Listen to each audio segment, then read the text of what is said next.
ایک جمعہ دوسرے جمعہ کے درمیان انسان سے جو خطائیں ہوئیں، جمعہ ان خطاؤں کو بخشانے والا ہوتا ہے۔ جمعہ کی نماز کو اتنا برکت بنایا، یہ جمعہ کی عظمت ہے، جمعہ کی فضیلت ہے کہ اس میں اتنی طاقت ہے کہ پہلے جمعہ اور اس جمعہ کے درمیان انسان سے جو خطائیں ہوئیں، ان خطاؤں کو یہ جمعہ بخشواتا ہے، گناہوں کو مٹاتا ہے۔ تو یہ غریبوں کے لیے ایک نعمت ہے کہ خطاؤں کے بخشوانے کا ایک ذریعہ ہے۔ پھر فرمایا کہ یہ جو 5 نمازیں ہیں، ہر نماز دوسری نماز کے درمیان جو کچھ خطائیں ہیں، تو یہ نماز بھی اس بیچ والی کچھ خطاؤں کو بخشواتی ہے۔ رات میں کچھ غلطیاں ہو گئیں، انسان خطا کا گھر ہے، صبح نماز ادا کی تو صبح کی نماز کی برکت یہ ہے کہ رات والی خطائیں مٹ گئیں۔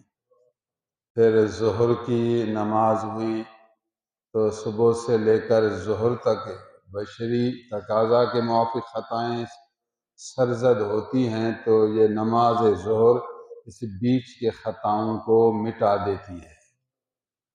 اسی طرح نماز عصر، پھر نماز مغرب، پھر نماز عشاء، والصلوات الخمس مکفرات، یہ 5 نمازیں مٹانے والی ہیں، گناہوں کو دفع کرنے والی ہیں۔ پھر ایک جمعہ سے دوسرے جمعہ تک، پھر یہ جمعے میں زیادہ طاقت ہے کہ یہ 7 دنوں کے گناہوں کو مٹاتی ہے۔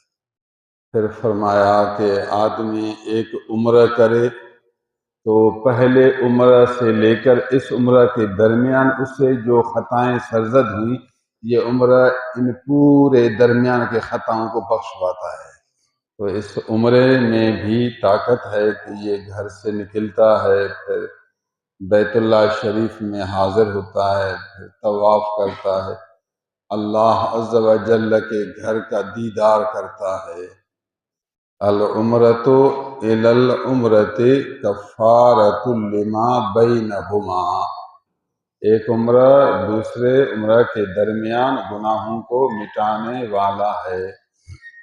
حضور صلی اللہ علیہ وسلم نے حج کے بارے میں فرمایا، من حج فلم یرفث ولم یفسق رجع کیوم ولدتہ امہ، حج کرے، حج میں گناہ نہ کرے، فسقیہ کام نہ کرے، زبان کو شہوت والے، عشق بازی والے باتوں سے بچائے، نہ زبان کو غلط استعمال کرے، نہ بدن کو گناہ میں استعمال کرے، حج سے واپس ہوگا اتنا گناہوں سے پاک ہوگا جیسا چھوٹا بچہ ماں کے پیٹ سے پیدا ہو۔ تو حضور نے حج کے لیے ایک مکمل عظمت بیان کر دی کہ یہ حج کے اندر بہت زیادہ طاقت ہے۔ باقی حج بھی تو وہی جو آدمی گناہ سے بچے، حج بھی کرے گناہ بھی کرتا رہے تو یہ تو مغرور ہوا۔ پھر حج کے دوران تو گناہ نہ کر، حج پر جاتا ہے اسی سفر میں تو گناہ نہ کر۔ یہ سفر تو گناہوں کو مٹانے والا سفر ہے، گناہوں کو دھونے والا سفر ہے۔ کپڑے کو دھوبی جب دھوتا ہے اس وقت تو صاف پانی استعمال کرتا ہے، اس وقت تو صاف کرنے کا وقت ہے، اور وقت میں اگر کیچڑ لگ گئی تو کوئی بات نہیں، پھر بعد میں دھوئیں گے، لیکن دھوبی دھوتے وقت کچرا ڈالے یہ تو نامناسب ہے، یہ تو غلط کام ہے۔ حج کے سفر کے دوران تو ایسی حالت پیدا کر جو تو گناہوں سے بچ، شہوانی اور عورتوں کی باتوں سے تو بچ، کیونکہ عموماً یہ زبان پھر یہ چلتی رہتی ہے، میں نے یوں کیا، میں نے یوں کیا۔ حضور نے رفث کو علیحدہ بیان کیا، حالانکہ فسق میں یہ بھی شامل ہے، رفث بھی فسق میں شامل ہے، لیکن اس کو خصوصیت کے طور پر علیحدہ ذکر کر کے اس کی اہمیت ذہن میں ڈال دی کہ زبان کو محفوظ رکھ، حج کے سفر میں زبان کو محفوظ رکھ۔ جتنا تیرے دل کی حالت ہوگی، تیری محبت ہوگی،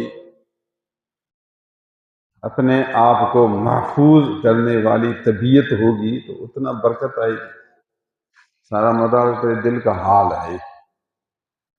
کچھ لوگ عمرے سے واپس آ کر چودھویں کے چاند کی طرح چمکتے ہیں، اور کچھ ایسے ہوتے ہیں کہ ستارے کی طرح چمکتے ہیں، اور کچھ ایسے ہیں جو اپنے آپ کو مزید کالا کر کے آتے ہیں۔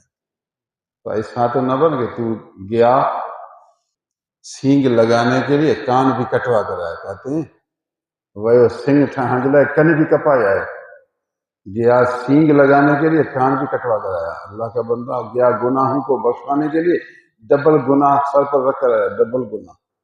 ایسا تو نہ کر۔